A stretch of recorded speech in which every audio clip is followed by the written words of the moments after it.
സ്കൂളിൽ പോയപ്പോഴേ എന്നോട് പറഞ്ഞേ ഒരിക്കൽ പോലും മര്യാദയിൽ മുടി ചെയ്യാൻ സമ്മതിക്കില്ല.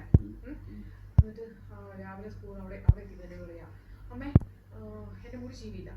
ഞാൻ എന്നിട്ട് ഓൾറെഡി ചീവിയായിരുന്നു, ഇച്ചിരി മാറി കിടക്കുമായിരുന്നു. അപ്പം ഞാൻ ചീവി കൊടുക്കും സ്ലൈഡ് കുത്താൻ. അപ്പം ഞാൻ ചോദിച്ചു കണ്ടി ഇന്നോട് ടീച്ചറോ അല്ലെങ്കിൽ ആരടി പറഞ്ഞു സ്ലൈഡ് അപ്പോൾ ചിരിക്കുക പറഞ്ഞിട്ടുണ്ടെന്ന്. അതായത് ഇത് കുത്തിക്കൊണ്ട് ചെല്ലണമെന്ന് മനസ്സിലായോ പറഞ്ഞിട്ടുണ്ടെന്ന്. എന്നോട് ചിരിക്കുക ഭയങ്കര കള്ളച്ചിരി.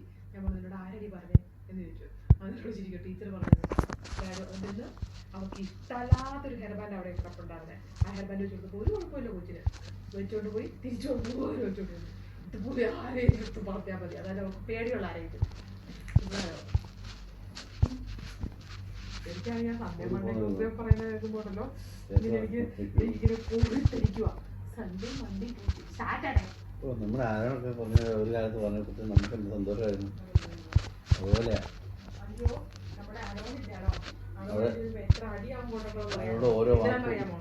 എന്താണെന്നറിയാമോ പി ഇന്നാളെന്ന് പറഞ്ഞപ്പോൾ അവൻ പി അങ്ങനെയാ തരിക. പി ഇങ്ങനെയല്ലേ തന്നെ ആരോട് പി പി എങ്ങനെയാണെന്ന് അറിയാമോ ഇത് പറഞ്ഞിട്ട് അവന്റെ പി അങ്ങനെ അവന്റെ ബി ഇല്ലേ ബി ഇങ്ങനെ ബി അങ്ങനെയാണ്. ആരോണ്ടോ അഡോളിന്റെ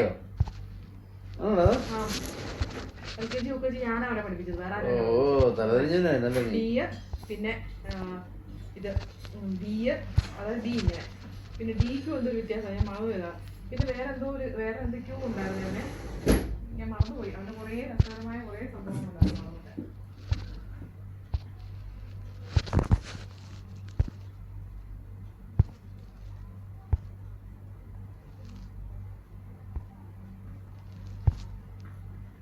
നിങ്ങളുടെ ഫോട്ടോയൊക്കെ എവിടെയാണോ വന്നത് നിങ്ങളെ കൊണ്ട് കണ്ടത് ആക്കോ എവിടെയാണെന്ന് പറഞ്ഞാല് സുബാന്റെ അവിടുത്തെ അവർക്ക് എമർജൻസി ഗ്രൂപ്പ് ഉണ്ട്. അവരെല്ലാവരും ഒന്ന് എമർജൻസി റിലീഫ് ചെയ്യുമ്പോഴത്തേന് ഇങ്ങനെ എമർജൻസി റിലീഫിന് വേണ്ടിയിട്ട് ഇരുന്ന ഗ്രൂപ്പിൽ മെസ്സേജ് വരുമല്ലോ. അപ്പോൾ പെണ്ണെന്ന് പറഞ്ഞിട്ടുള്ളത് ആരെ ഏൽപ്പിക്കണ്ടെന്നുള്ളത്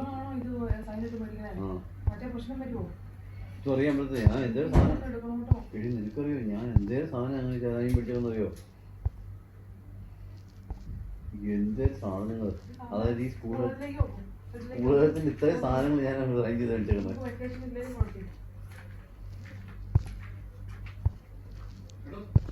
ഒരു കാര്യം